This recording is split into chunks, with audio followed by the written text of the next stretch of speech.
সভাপতিকে দাওয়াত দিয়েছি, শিল্পকলা একাডেমি, ক্রীড়া সংস্থা, শ্রমিক সমাজের যারা প্রতিনিধি আছে তাদেরকে দাওয়াত দেওয়া হয়েছে, শিক্ষক, ডাক্তার সহ বিভিন্ন পেশাজীবীর শ্রেণীর প্রতিনিধি যারা আছে তাদেরকে দাওয়াত দেওয়া হয়েছে।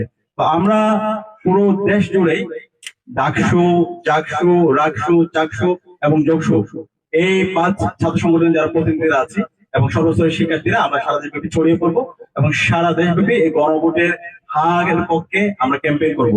এই হা মানেই বাংলাদেশ, হা মানে ইনসাফ, হা মানে নতুন রাজনৈতিক সংস্কৃতি বিনির্মাণ করা, হা মানে আর কখনো যেন বাংলাদেশ ফেসিবাদ ফিরে না আসে, তার জন্য সুন্দর একটি রাজনৈতিক সংস্কৃতি বিনির্মাণ করা, বাংলাদেশের যে স্বাধীন প্রতিষ্ঠানগুলো আছে সেটাকে শক্তিশালী করা।